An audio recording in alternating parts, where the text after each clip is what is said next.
Hello दोस्तों, आप सभी का स्वागत है आपके अपने चैनल एम के फार्मा फैक्ट के इस वीडियो सीरीज में, जिसमें एक और देश के खूबसूरत तथ्यों पर बात करेंगे। आज हम जिस कंट्री के बात करने जा रहे हैं वो चीन देश के अंदर बसा हुआ एक छोटा सा देश ही है। आखिर क्यों चीन इसको स्वतंत्र नहीं कर रहा? जिस देश के बारे में और इसके सुंदर शहरों का ट्रेवल करके आपके अकेलापन दूर हो जाएगा। यहाँ की धर्म और संस्कृति से लेकर के यहाँ के लोगों के खाने पीने की वो सभी बातों को जानेंगे जो आपके देश से बिल्कुल अलग है।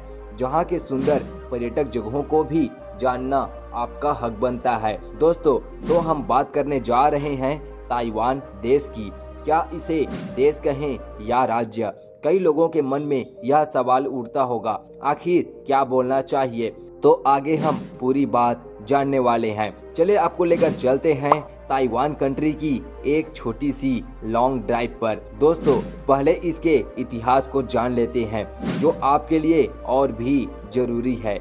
दोस्तों, तो ताइवान को देश कहना ही सही है, क्योंकि ताइवान अपने आप को एक स्वतंत्र देश मानता है, भले ही चीन इसको देश नहीं मानता, जो चीन गणराज्य के अंदर आता है। पर देश की उपाधि भी इसको मिल चुकी है, जो पूर्वी एशिया का एक देश है। इसके उत्तर पश्चिम में पीपुल्स रिपब्लिक ऑफ चाइना, उत्तर पूर्व में जापान, दक्षिण में फिलीपींस मौजूद है। आपको बताना चाहूँगा कि चीन के प्राचीन इतिहास में ताइवान का उल्लेख बहुत ही कम मिलता है, और कुछ प्रमाणों के अनुसार यह ज्ञात होता है कि तांग राजवंश यहाँ चीनी भूमि से निकल करके बसे हुए थे, और तब से ताइवान में लोगों का जन्म हुआ था।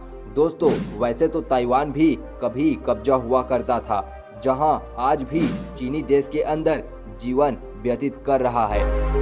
एक बात जो आप शायद ही जानते होंगे, जिसमें चीन और जापान का युद्ध 1895 में हुआ था, जहां चीन ने ताइवान को जापान के जीत पर उसको सौंप दिया था, और द्वितीय विश्व युद्ध के बाद जापान हार गया और फिर ताइवान को चीन को सौंप दिया गया, और अब चीन और ताइवान के बीच स्वतंत्रता को लेकर के जंग की स्थिति बन जाती है। अब बात करते हैं कुछ तथ्य पर। तो ताइवान की राजधानी ताइपे है, और न्यू ताइपे शहर सबसे बड़ा शहर है। ताइवान की आधिकारिक भाषा चीनी का ही मानक चीनी भाषा है। ताइवान में सबसे ज्यादा लोगों में 95% लोग हान ताइवानी, 2.3% लोग स्वदेशी, और 0.7 से 2.7% लोग अन्य में आते हैं। ताइवान में सबसे ज्यादा धर्म में 35.1% बौद्ध धर्म, 33% ताओवाद, और 31% लोग का कोई धर्म का पता नहीं है। अगर हम देखते हैं ताइवान की कुल क्षेत्रफल को, तो 36,197 स्क्वायर किलोमीटर की कुल एरिया है, और जहां की कुल पॉपुलेशन तो 2,38,94,394 की आबादी इस छोटे से देश पर निवास करती है। दोस्तों, ताइवान भी एक अमीर देश है, जहां की कुल जीडीपी 1.685 ट्रिलियन डॉलर है, जहां भी ऊंचे ऊंचे गगनचुंबी इमारतें मौजूद है। ताइवान में मुद्रा नया ताइवान डॉलर चलता है, जो भारतीय रुपयों में अगर हम कंपेयर करते हैं तो एक नया ताइवान डॉलर बराबर 2.69 रुपये भारतीय रुपयों में होता है। अब जहां एक और चीन के लोग किसी भी जीव को खा जाते हैं, अगर वहीं हम बात करें ताइवान की,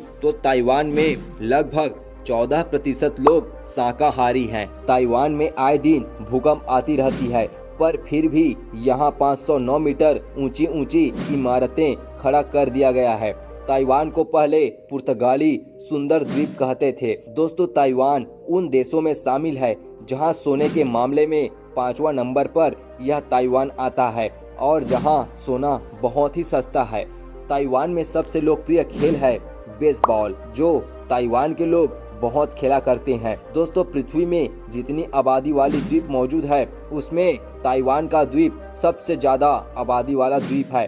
ताइवान की सबसे बड़ी झील सन मून झील है। वहीं अगर हम बात करें सबसे लंबी नदी की, तो उसमें आता है झियो सुई नदी, जिसकी लंबाई 186 किलोमीटर है। दोस्तों, ताइवान उन देशों में आता है जहां ऊंचे पर्वत चोटी है, जहां युसान पर्वत मौजूद है, जिसकी ऊंचाई 3,952 मीटर की है। क्या आपको पता है कि ताइवान खुद को एक स्वतंत्र देश मानता है, पर चीन ने इसे मंजूरी नहीं दी और आज भी इसको चीन अपने अंदर समेट करके रखा हुआ है। ताइवान में हर साल 1000 से ज्यादा भूकंप आते रहते हैं, जिसमें कुछ छोटे भूकंप और कुछ बड़े भूकंप होते हैं, और फिर भी यहाँ गगनचुंबी इमारतों का बनना एक खतरे से कम नहीं है। यहाँ के लोग साफ सफाई पर बहुत ज्यादा ध्यान देते हैं, जिसमें अगर कहीं भी कचरा गलती से गिर जाए तो उसे उठा करके कचरे के डिब्बे में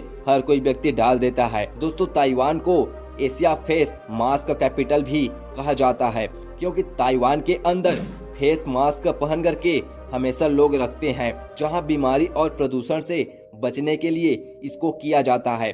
ताइवान में 4 नंबर को अशुभ माना जाता है, जहां आपको घर पर चौथी मंजिल भी नहीं देखने को मिलेगा। क्या आपको पता है कि ताइवान में पढ़ाई सबसे ज्यादा की जाती है, जिसमें यहाँ के बच्चे गणित में काफी टैलेंटेड होते हैं। ताइवान उन देशों में शामिल है जहाँ वायु प्रदूषण की शिकायत सबसे ज्यादा होती है, और इसीलिए लोग अपने फेस पर मास्क लगाए रहते हैं। यहाँ लोगों के संस्कृति में एक बात सबसे ज्यादा ध्यान दिया जाता है, जिसमें अपने से बड़ों का आदर सम्मान और उनको विनम्रता से बात करने में इनको ये शिक्षा दी जाती है। 18वीं शताब्दी का दौर था जब स्पेनिश लोग इस जगह पर बसने के लिए सोचे थे, पर वे इसमें सफल नहीं हुए और आखिर उनको वापस जाना पड़ा। ताइवान के अंदर पहला राष्ट्रपति चुनाव साल 1996 में हुआ था, जहां पर एक लोकतांत्रिक सरकार और संविधान पर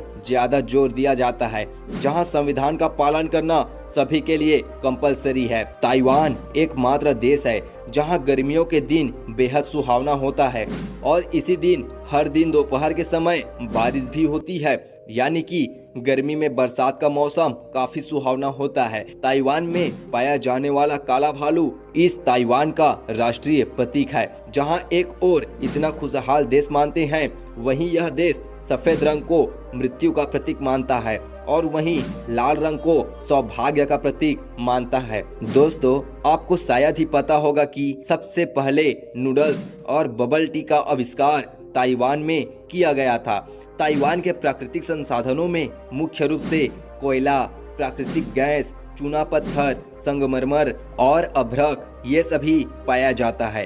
अगर हम बात करें इंपोर्ट और एक्सपोर्ट की, तो ताइवान साल में 344.6 बिलियन डॉलर का एक्सपोर्ट करता है और वहीं 272.6 बिलियन डॉलर का इंपोर्ट करता है, यानी जितना खपत करता है उससे आधे से भी ज्यादा यह इंपोर्ट करा लेता है। फिर भी यह एक अमीर देश है। दोस्तों, आपको कैसा लगा ताइवान के बारे में जान करके, और क्या आप और भी वीडियो चाहते हैं तो इसके लिए हमारे चैनल को सब्सक्राइब जरूर कीजिएगा, क्योंकि हम बहुत सारे कंट्री के वीडियो अभी डालने वाले हैं। तो चलिए मिलते हैं नेक्स्ट वीडियो में, और आप कैसे हो ये भी हमें कमेंट में जरूर बताइएगा। जय हिंद।